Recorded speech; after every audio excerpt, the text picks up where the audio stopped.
report by the White House entitled Donald J. Trump, the Buy American, Hire American President.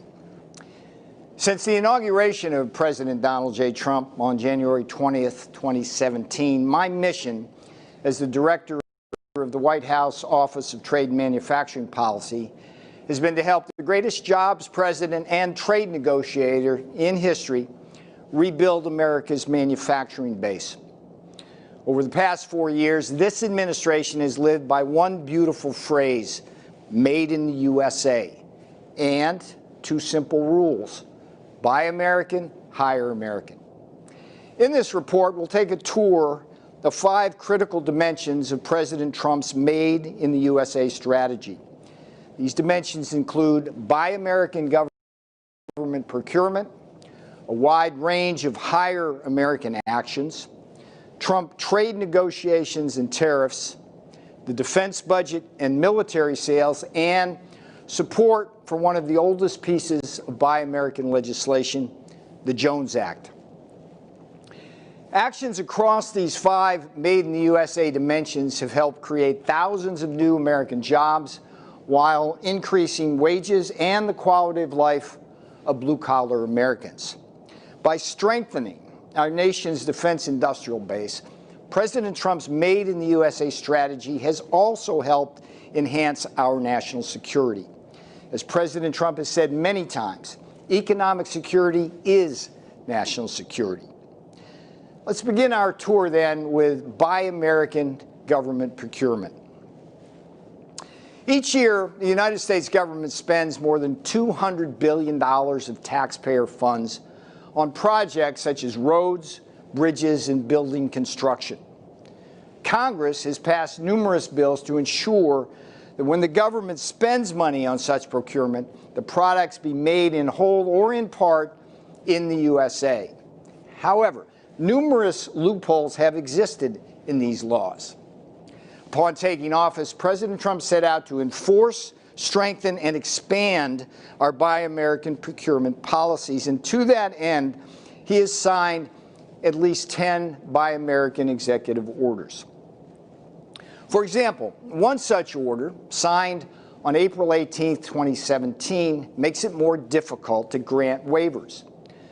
A second, signed on January 31, 2019, increases the amount of United States steel required from 50% to 95%, even as that order extends Buy American's reach to cover federal financial assistance to the states and local governments. Several of the President's Buy American actions also target specific industries. If we've learned anything from the China virus pandemic, it is that the United States is critically dependent on foreign countries, particularly communist China, for our essential medicines, as well as for medical supplies such as masks and medical equipment like ventilators. President Trump's executive order of August 6, 2020 acts to bring this production back onshore. It requires government agencies like the Department of Defense, the Department of Veterans Affairs, and the Department of Health and Human Services to buy American when it comes to our essential medicines and the medical countermeasures we need to fight crises like the China virus pandemic. A May 1st, 2020 presidential order addresses a different set of offshoring risks. It prevents strategic opponents like communist China from selling bulk power equipment to the U.S. Such equipment might be compromised by Chinese malware or corrupted components, thereby putting our national electricity grid at risk.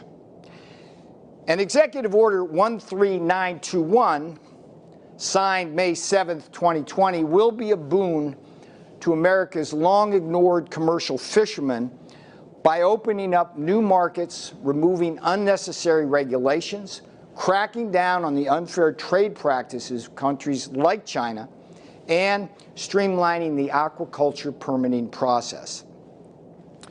Perhaps the best way to gauge the success of the Trump Buy American efforts is to compare the amount of domestically procured manufactured goods in fiscal years 2015 and 2016 under the Obama-Biden administration to fiscal years 2018 and 2019 under the Trump-Pence administration.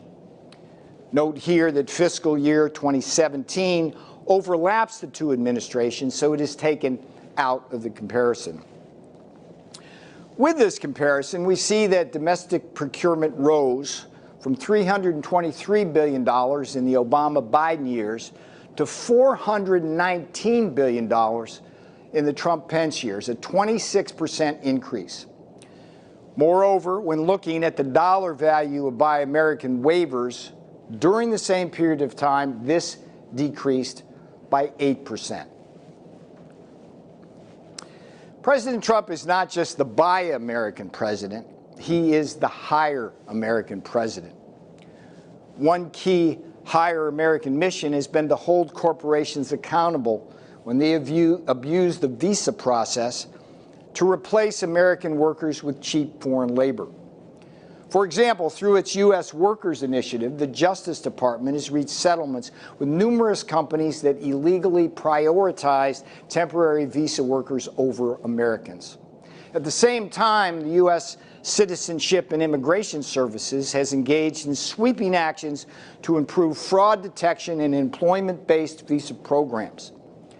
More broadly, to protect American workers during the China virus pandemic, President Trump issued a June 2020 proclamation that halts visas for foreign workers through the end of the year.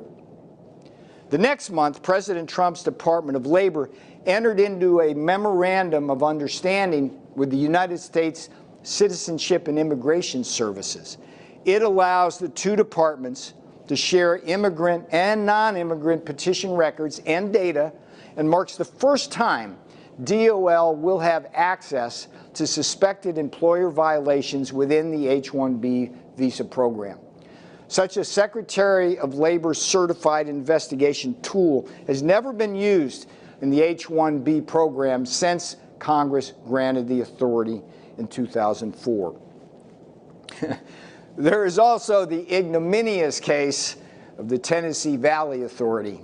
After TVA announced the layoff of more than 200 American workers and told them to prepare their foreign labor replacements, President Trump signed an executive order challenging that decision and quickly fired TVA Chairman James Thompson and board member Richard Howarth. TVA quickly rescinded its decision. A second key Hire American mission has been the expansion of apprenticeships, which allow hardworking Americans to receive salaries as they learn pertinent skills.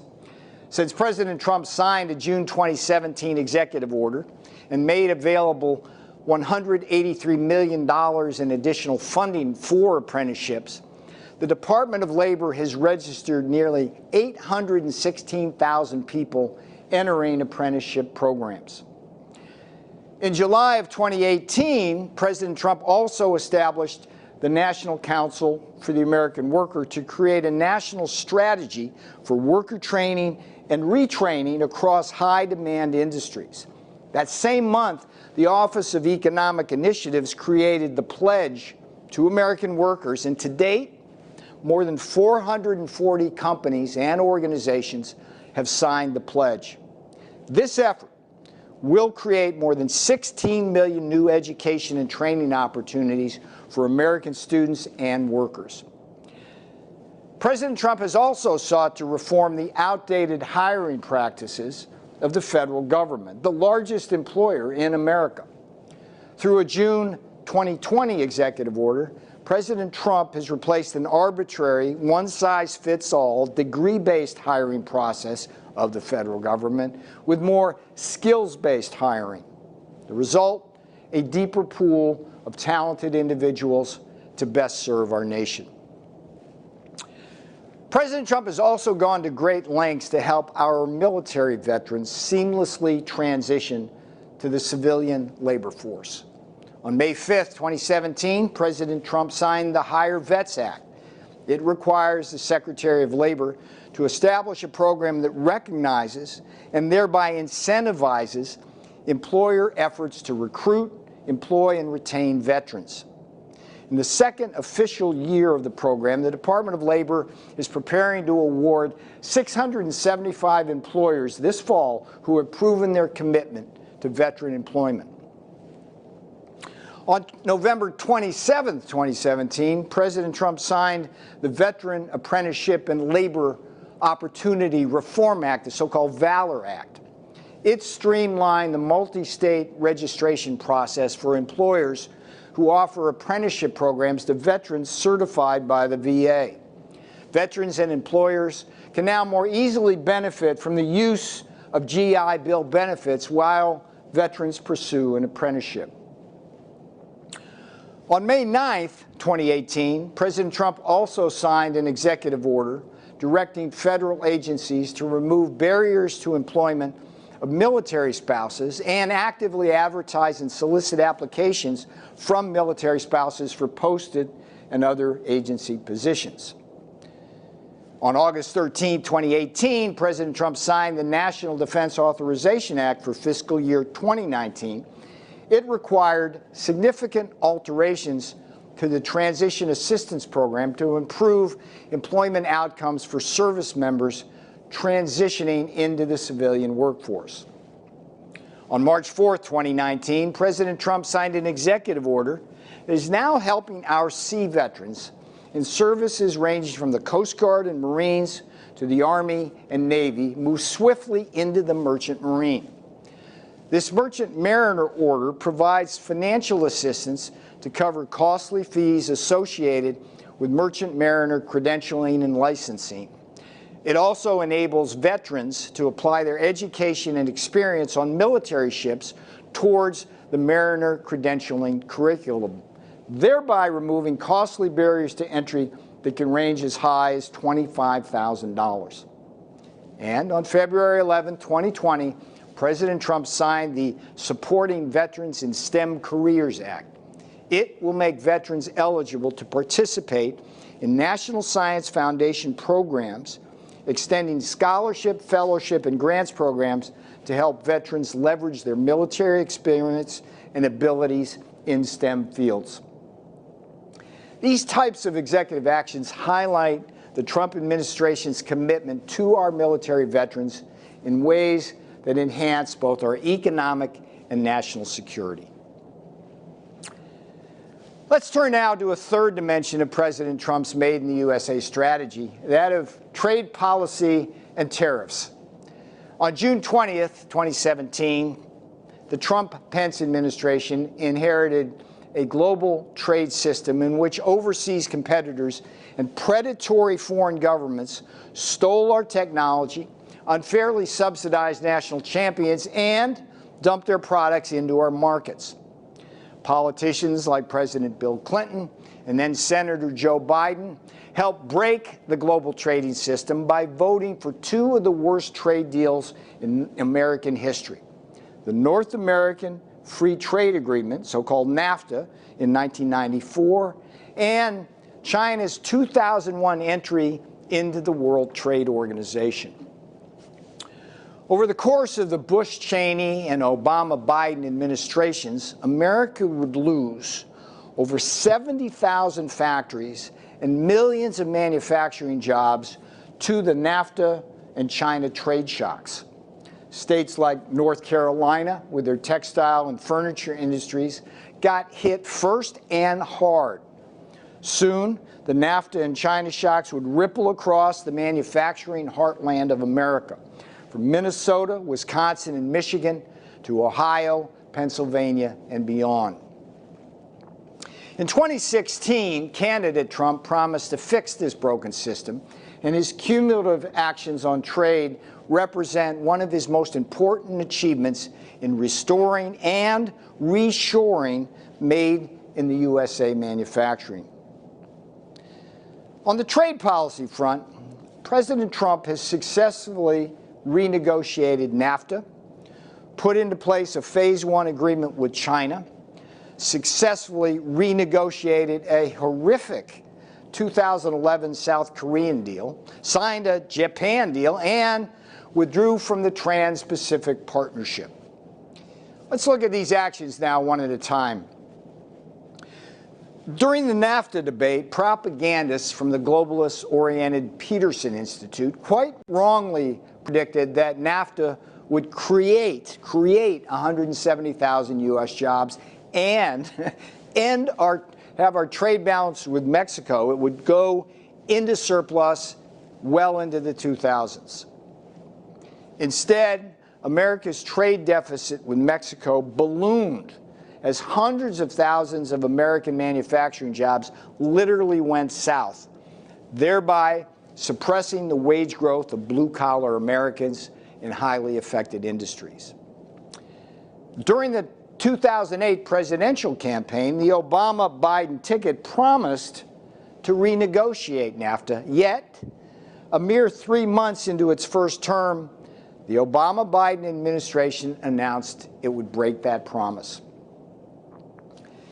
In contrast, in June of 2016, candidate Trump promised to renegotiate NAFTA and kept that promise with passage of the United States-Mexico-Canada Agreement, so-called USMCA, and he did it in record time. USMCA, which entered into full force on July 1st, 2020, will be a boon to American manufacturing, particularly the auto industry. It increases the North American content required for autos and auto parts, along with steel and aluminum, to 75%. Under these new USMCA rules, at least 3/4 of autos and trucks qualifying for tariff benefits will be made in North America. And much of this production will be made in the USA because of tough labor and environmental provisions imposed on Mexico. The result is forecasted to be 76,000 new jobs in the automotive sector alone over the next 5 years, and between 176,000 and 589,000 new American jobs overall. In 2011, the Obama-Biden administration inked yet another horrific trade agreement, this one with South Korea. Known as KORUS, the negotiations with South Korea were spearheaded by then Secretary of State Hillary Clinton. At the time, President Obama predicted the deal would increase U.S. exports to South Korea by $10 billion to $11 billion and create 70,000 additional U.S. jobs. Instead, Korean exports to the U.S. surged, American exports to South Korea remained stagnant, and the U.S. trade deficit with South Korea grew by more than 110%, from $13 billion in 2011 to $28 billion by 2017. Contrary to the Obama prediction, KORUS would wind up costing the U.S. economy some 80,000 jobs while hitting the U.S. auto sector particularly hard. In 2016, candidate Trump promised to renegotiate this bad South Korean deal, and on September 24, 2018, he kept that promise. The revised deal includes steps to open up the South Korean market to increased American exports, most notably for automobiles. Importantly, the agreement also allows the United States to continue imposing a 25% tariff on South Korean light trucks and pickups until 2041, a tariff that was previously set to expire in 2021.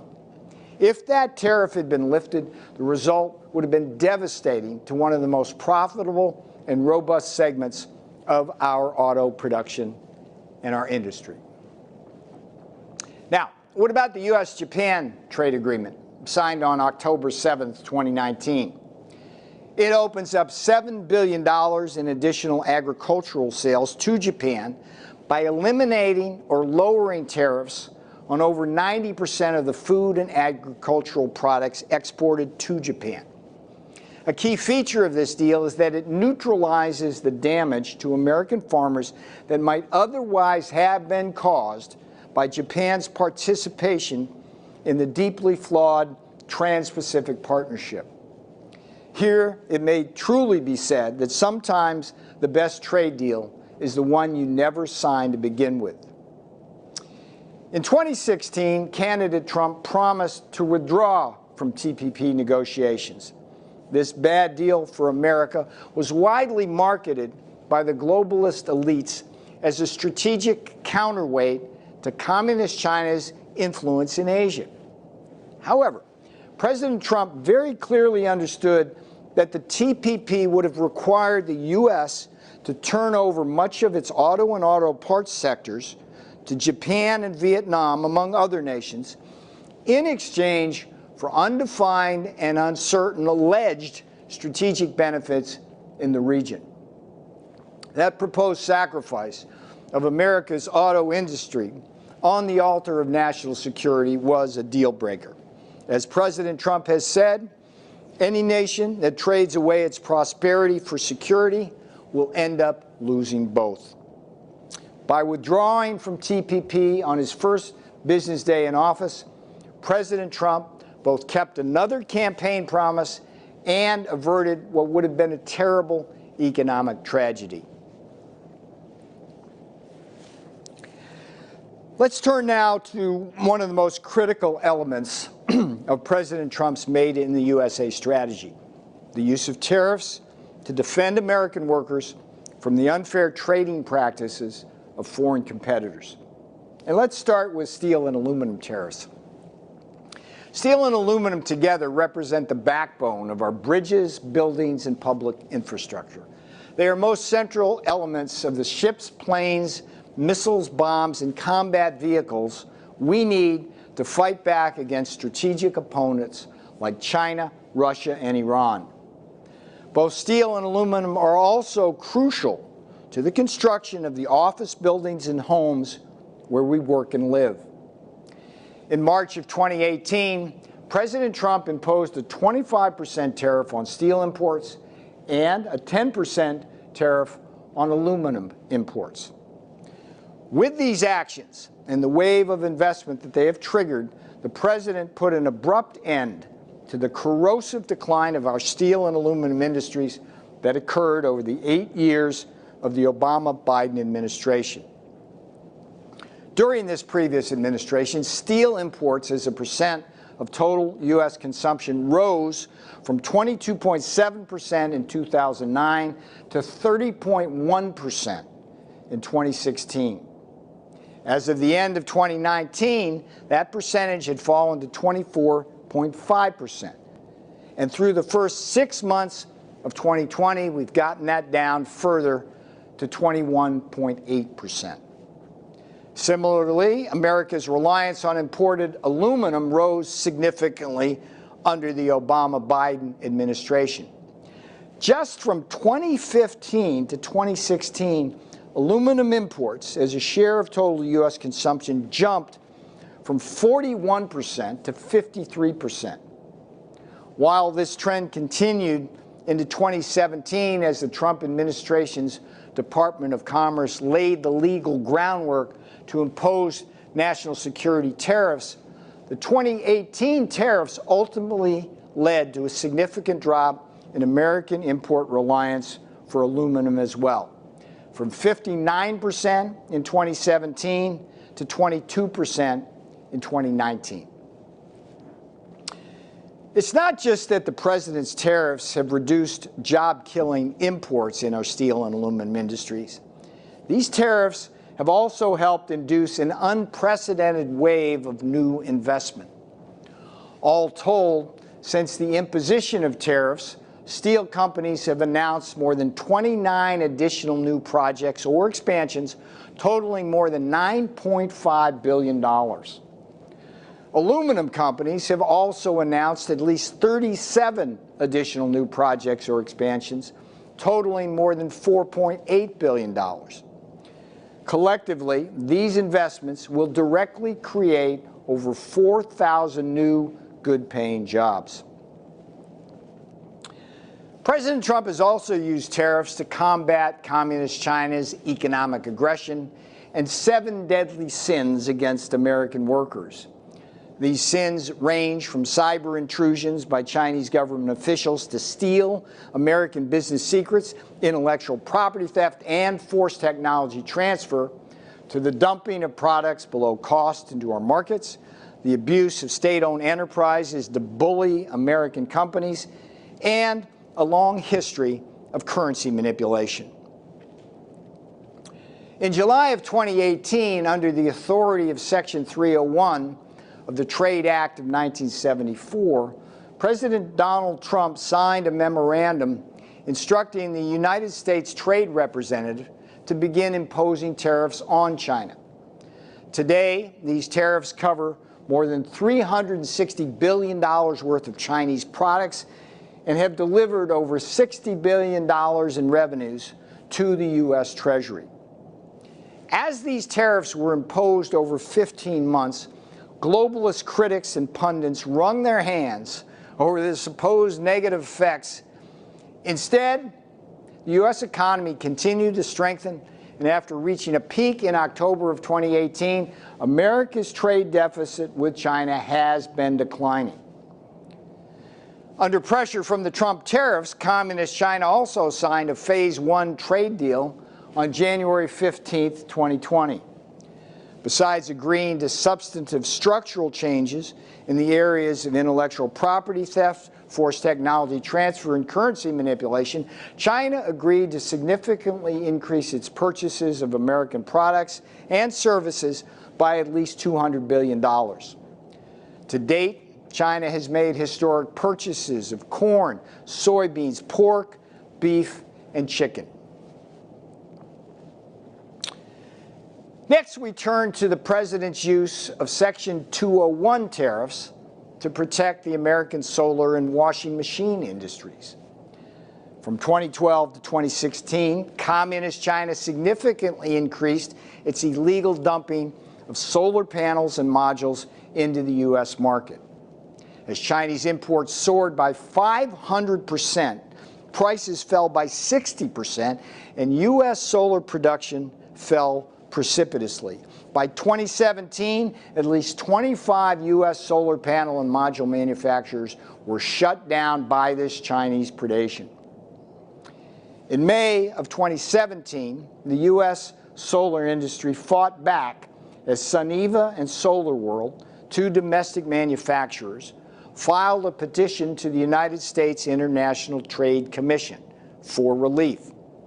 After this ITC court ruled in their favor, President Trump approved tariffs on $8.5 billion worth of solar panel imports, resulting in the creation of over 2,600 U.S. jobs across 8 factories and the preservation of 1,750 jobs across 5 factories.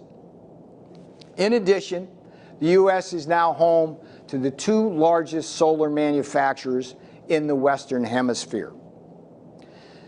A similar scenario played out in the manufacture of washing machines.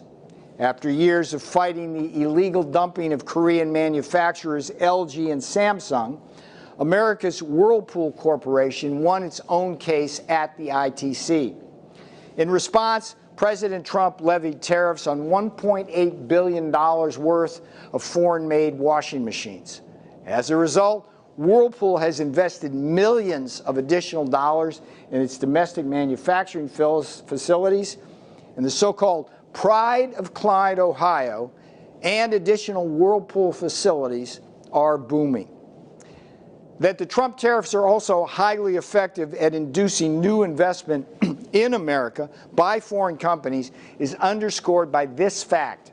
After the ITC ruling, LG and Samsung both invested in large manufacturing facilities in Newberry, South Carolina, and Clarksville, Tennessee.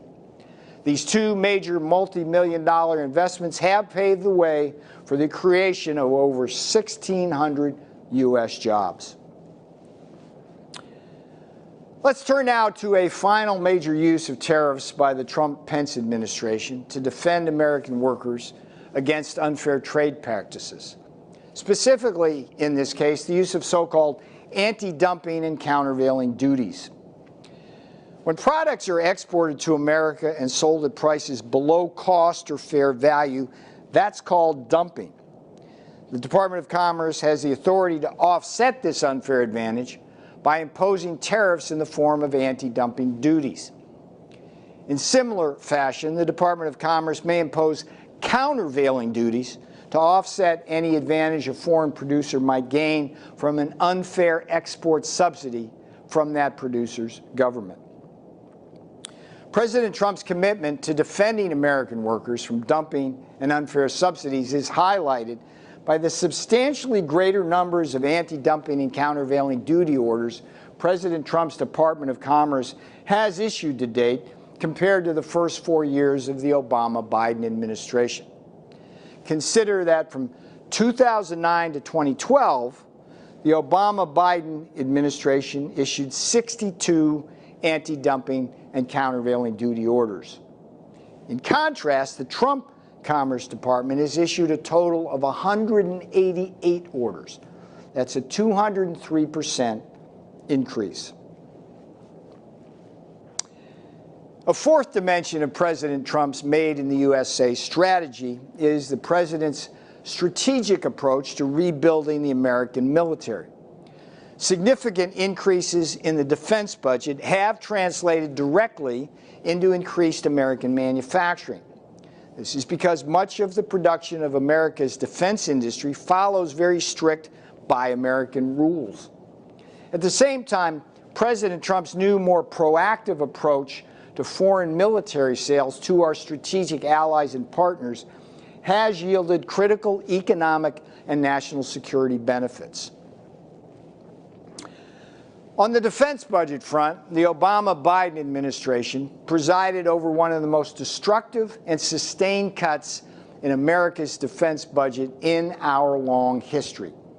In 2010, that defense budget was $690 billion per year. By 2016, it had fallen 16% to $580 billion per year. This precipitous drop in defense spending not only delivered a harsh blow to the U.S. economy and the integrity of our defense industrial base, it also resulted in deferred maintenance, cutbacks in flying hours, steaming hours, and other military training, and a broader and significant deterioration in America's combat readiness. From the day he took office, President Trump has led the effort to increase defense spending, and America's defense budget now tops more than $700 billion per year. This increased defense spending has had a powerful macroeconomic effect in stimulating jobs and growth. For example, the Council of Economic Advisors estimates that the Trump defense budget hikes have supported over 1.1 million jobs. They may have a total economic effect as large as about a quarter point of GDP growth in each fiscal year. At the microeconomic level, these positive economic benefits are also visible in very real prosperity through strength success stories across America's manufacturing heartland. Consider, for example, the Lima Army tank plant in Ohio. The Obama-Biden administration all but shuttered that plant. It was down to producing just 3 M1 Abrams tanks per month in 2016 and employing just 425 people. President Trump infused an additional $6.6 billion into the facility, a 167% increase from the Obama-Biden years, and the plant is now producing 34 tanks per month with over 1,000 employees. Today, as a result of the Trump-Pence defense budget hikes, we are seeing similar combat vehicle success stories in manufacturing strongholds like Oshkosh, Wisconsin, and York, Pennsylvania. Consider, too, the Fincantieri Marine Shipyard in Marinette, Wisconsin. It was facing a dim and uncertain future until it was recently awarded a contract for the first new major shipbuilding program the Navy has begun in more than a decade. The Wisconsin shipyard will be building FFGX guided missile frigates and littoral combat ships for years to come, while supporting at least 15,000 new jobs. A similar success story has unfolded at the Philadelphia shipyard, which was down to a mere 80 employees at the end of the Obama-Biden administration. By working with the shipyard management and labor representatives, the Trump-Pence team was able to dramatically increase the amount of activity at the yard in both repair work and new ship construction. And the future of the Philly shipyard looks bright. The yard should be operating at full industrial capacity through at least 2024, while providing jobs to over 1,000 workers at the yard and thousands more across Pennsylvania and beyond. And thanks to President Trump's investment of nearly $20 billion, Bath Iron Works, Maine's leading shipbuilder with over 6,000 employees, is proudly building the new Zumwalt-class destroyers and Arleigh Burke-class destroyers. It's not just that the Trump-Pence administration has significantly increased construction of the many defense systems we need to protect America and its military forces from foreign adversaries. President Trump has also prioritized increased foreign military sales to our strategic allies and partners.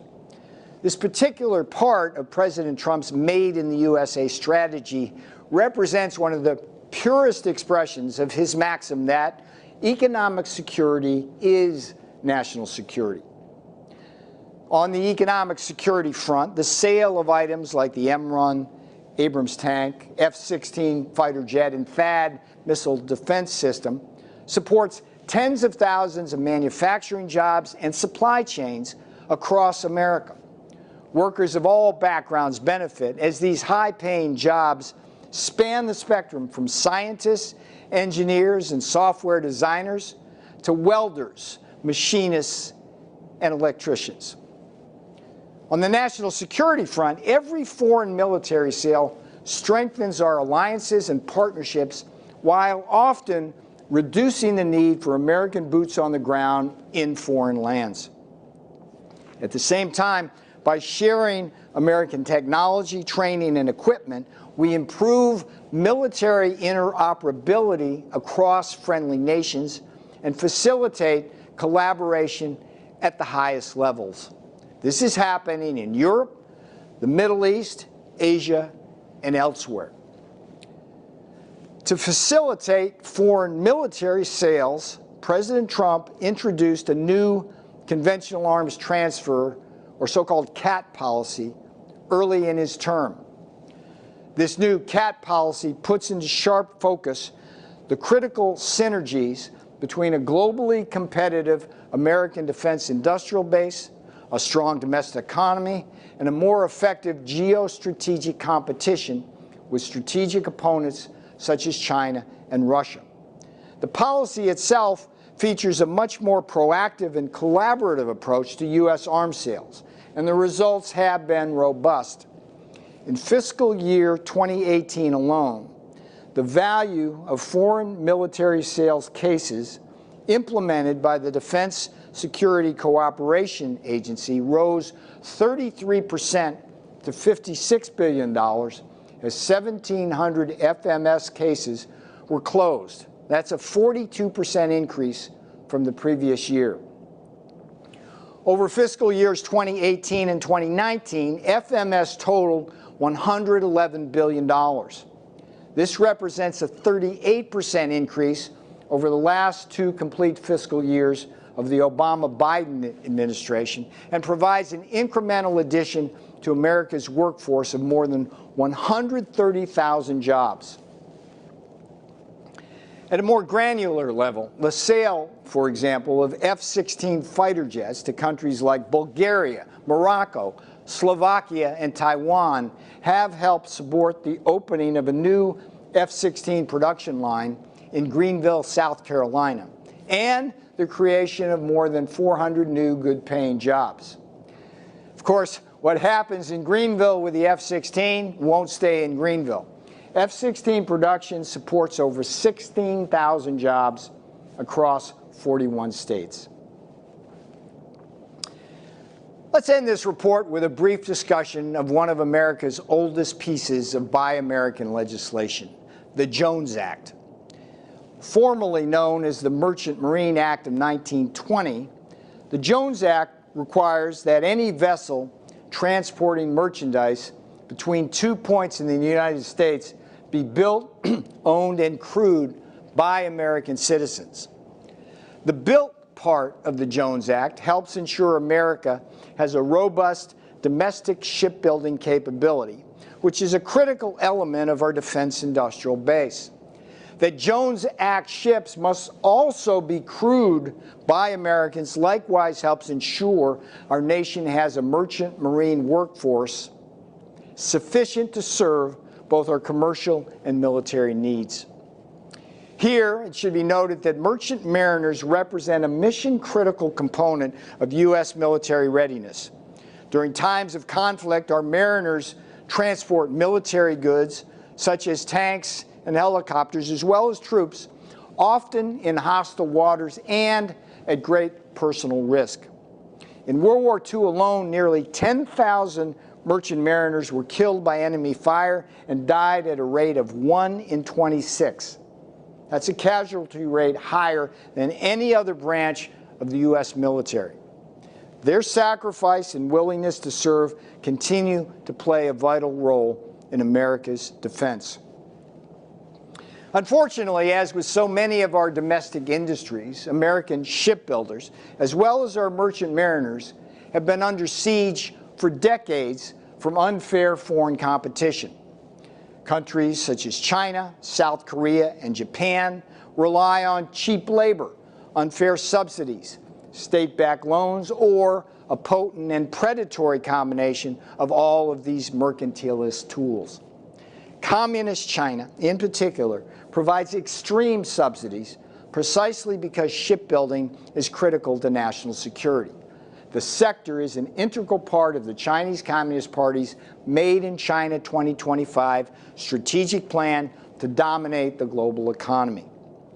A recent report by the Center for Strategic and International Studies estimates the Chinese government provided over $130 billion in shipping and shipbuilding subsidies between 2010 and 2018. This communist nation and strategic opponent of America now controls the world's second largest commercial fleet by gross tons and constructs a third of the world's ships. In contrast, prior to the Trump-Pence administration, American shipbuilding was in a steep decline, as evident in the decrease in shipbuilding jobs from 178,000 in 1980 to 131,000 in 2016. During the 8 years of the Obama-Biden administration, the number of U.S. flagged ships dropped 22%, from 217 in 2009 to a low of 169 at the beginning of the Trump-Pence administration, while gross tonnage fell 13% from 7.7 million to 6.7 million. The Trump-Pence administration's strict enforcement of the Jones Act and strong commitment to America's shipyards is helping to turn these downward trends around. The number of ships in the U.S. flagged fleet has increased nearly 10% from the Obama-Biden low of 169 ships to 184 ships today, while tonnage has increased to 7.3 million.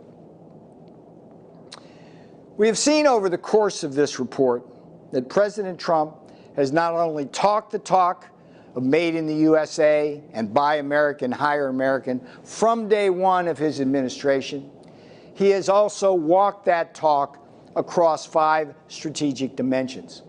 The result has been a long overdue renaissance in American manufacturing and a significant strengthening of America's defense industrial base. Economic security is indeed national security.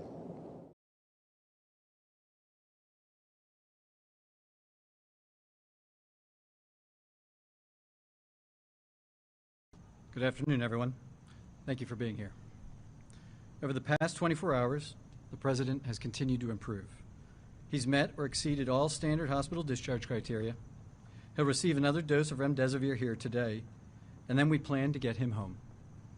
It's been more than 72 hours since his last fever. Oxygen levels, including ambulatory saturations and his work of breathing, are all normal. Though he may not entirely be out of the woods yet, the team and I agree that all our evaluations, and most importantly, his clinical status, support the President's safe return home, where he'll be surrounded by world-class medical care 24/7. I'd like to bring Dr. Dooley up to review some more specifics.